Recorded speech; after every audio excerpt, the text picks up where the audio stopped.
Hey, you're keeping company with Connor, and you're listening to another Townsquare Spotlight. I got a great guest for us today. You can hear his voice in recent projects like DC's hit video game Suicide Squad Kills the Justice League and Marvel Animation's latest smash hit, X-Men 97. With us today, we have renowned voice actor JP Karliak. JP, how you doing? I'm doing so well. Thank you for having me. Absolutely. As I was saying before we got onto the mic, I'm a big fan. I love all these projects that you're a part of, and it is really an honor to be speaking with you today. This is so cool. The first thing I really want to talk about, of course, X-Men 97.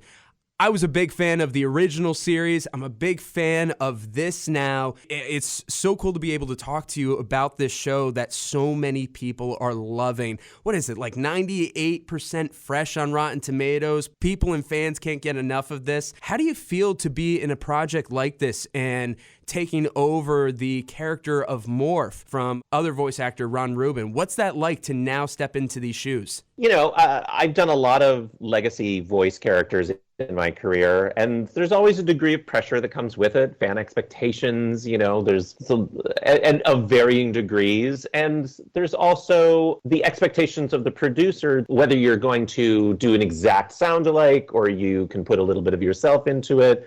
They dictate a lot of what the gimme room is. So there's a lot of factors that go into it that are under consideration. But I will say it's been absolutely great. It's been so much fun. Morph was a character that when I auditioned for it, because Morph wasn't in a whole lot of the original series, I did have a little bit of leeway as to what I could do with it. They wanted the laugh to be consistent, but other than that, I had room to play. So for me, it was so much about just grounding him. I didn't feel the need to slap on a character voice for Morph because I felt he's a shapeshifter. There's he's changing into all these sorts of people. There's so much going on in his world and the X-Men universe at large. I'm like, I think I could just ground him in my own voice and just sort of be a dry wit, and that's enough. Honestly, I love the vibes that you're bringing to Morph. The one particular instance when Morph is just kind of ribbing Gambit there when it came to Magneto and Rogue in the training simulator. I just love that scene. Rude. I love that scene. It's such a quick scene, but I just thought it was hilarious, and I love that dry wit, as you said. And another something special about this character, actually a couple of things. Morph is technically the first non-binary lead character in an animated superhero series, which, makes sense. Morph is a shapeshifter, can identify as just about anyone. But also, Morph's backstory is all about overcoming PTSD and manipulation in the form of Mr. Sinister. Episode 3 in particular really showed that, where having to confront Mr. Sinister again, and you could tell those scars were still there. Some Saturday morning cartoons will be like, oh, I was brainwashed, but I'm good now. But this show doesn't stray away from that. So what is that like to be taking on a character with so much weight and depth now? I mean, I think the original series did such a great job of establishing that Morph not only went through a lot of trauma, but is having a lot of difficulty overcoming it. In the original series, he came back, but then just froze up when the Sentinels attacked because he, as you said, he was having PTSD. He's rejoined the team again after getting himself together. Whether or not he's able to stay that way and just sort of push through it with humor, or whether it really gets into his bones and causes him to, make mistakes again, who knows? But I love the complexity of it. I love the complexity that they bring to so many of the characters. I mean, the X-Men are so brightly colored with fun costumes, and there's all sorts of weird stuff happening, but there really is so much real world issues and drama that we're tackling. I mean, in the infamous, at this point, episode 5, yes. Where there's a major attack. The showrunner mentioned that he was referencing the attack on 9/11 and also the Orlando Pulse attack. So there's really some startling reference points in this show, and I think they're being handled just so deftly and so beautifully. Honestly, when I watched episode 5, I was not all right. I was just kind of sitting there. It's like, wow. Nobody was. Intense. Nobody was. It was one of those things where I really had to call up all my friends who I knew were watching. And it was like, oh my God, did you watch this episode yet? Can we just cry together or something, please? Because it was intense. But that analogy to 9/11 is like absolutely amazing. And also when you think about it, in the name, X-Men 97. This picks up in 97. In this world of, the X-Men universe, they don't have their 9/11 yet. This is that 9/11. So to be in that kind of state is really insane. And to see how things are playing out now in the last few episodes of this season. Plus, also, I heard it was renewed for seasons 2 and 3. Congratulations on that. But Thank you. yeah, of course. So X-Men has always been a platform for telling mature stories, pushing the boundaries, and not straying away from anything, really. And it's been paving the way when it comes to how superhero stories can be told and how animated stories can be told. It can be told for everybody in a big lesson. So episode 7 is coming out this Wednesday. There are rumors that episode 8, which comes out next week, is even more brutal than episode 5. What can fans expect for the rest of the seasons? Of course, no spoilers. Yeah, no spoilers. That's the tricky part. I mean, I think, just a continuation of the glorious storytelling that is already happening. I mean, we've already seen in a preview Captain America's shield makes an appearance. So Yeah. What does that mean? I think what we can certainly expect is the writers and the animators on this show love this show. I mean, so does the cast. But as far as the people who are crafting the story, the writers and animators love this show so much. So I think, as we've been doing, people can expect us to continue tapping into whether they are extremely well-known or lesser-known X-Men stories that we are adapting and weaving together in a beautiful tapestry. There's going to be a lot more of that. So yeah, no, it's very interesting. As you said, it's like you guys you're working on the Inferno storyline, you're working on the Life Death storyline, you're working on the Extinction storyline, but changing up each one of them. And in some ways, in my opinion, I may be getting some heat for this, a little bit better than the comics. I think the way that the storytelling has been going is very succinct and very accessible to anybody who's really coming into the series, whether they watched the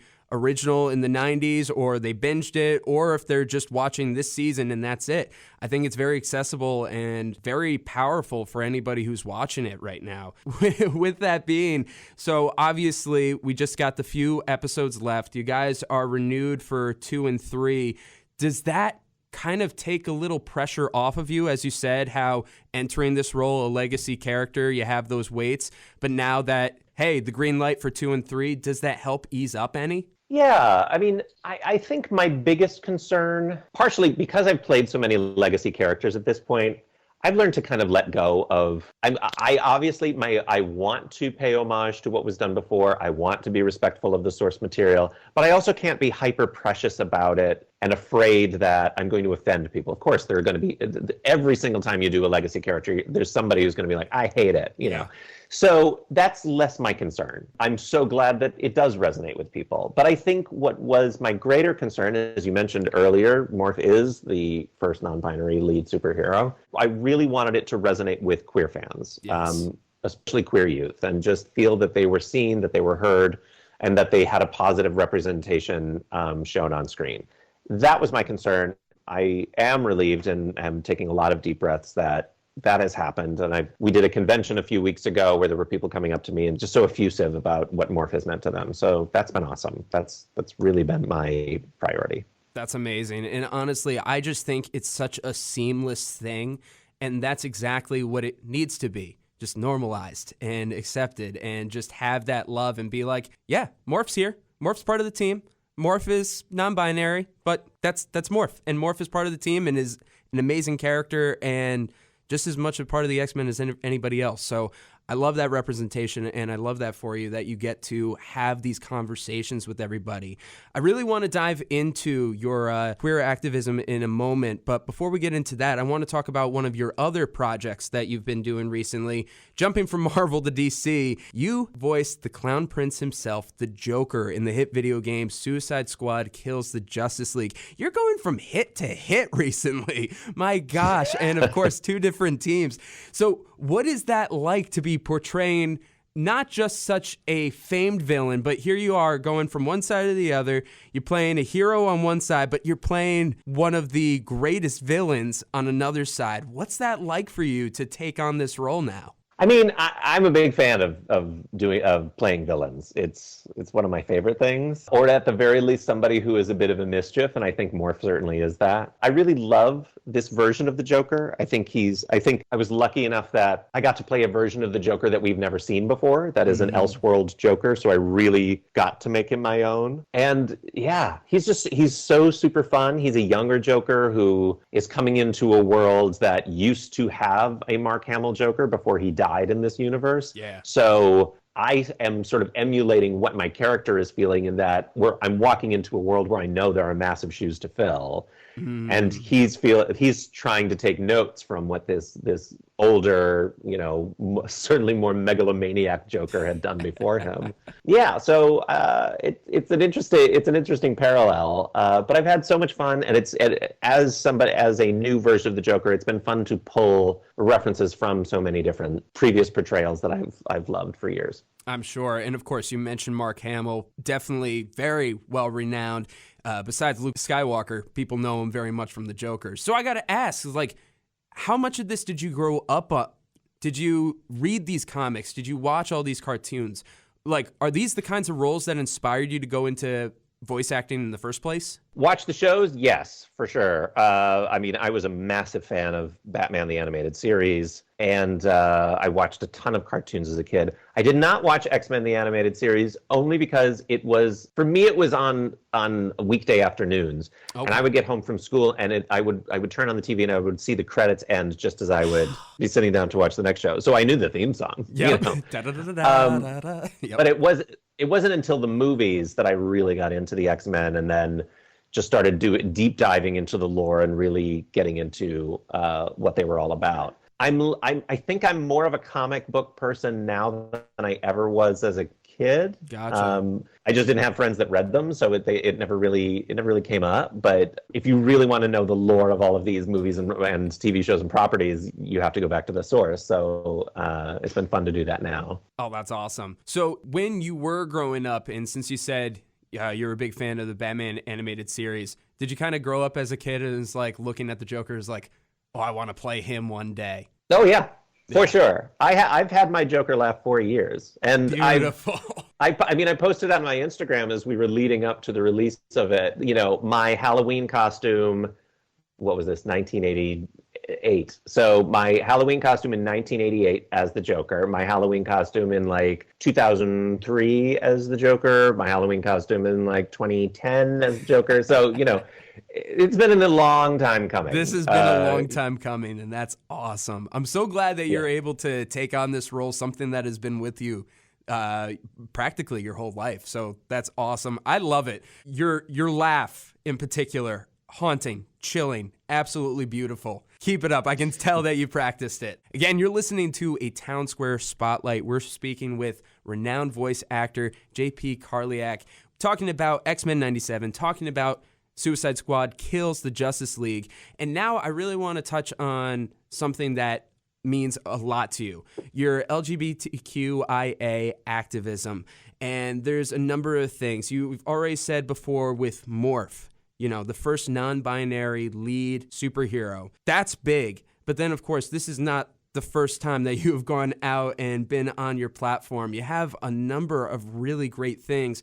For instance, Donna Madonna, an autobiographical one-act project, and also Queer Vox Academy, where I hear that you're bolstering and teaching queer voice actors. Can you talk to us about both those projects and what that means for you? Sure. Yeah. I mean, well, first of all, Donna Madonna was one act I wrote as not only a queer kid, but also an adopted queer kid. And it was a love letter to both my adopted mom and my birth mother, who are very amazing, but both very different women. So Donna Reed meets Madonna, Donna Madonna. And I wrote that in 2010 and toured with it around the country. I did New York Fringe, San Francisco Fringe, a bunch of different things. Wow. And that was great. And was in some ways, the beginning, I would say the beginning of really putting my queer self out there as part of my career.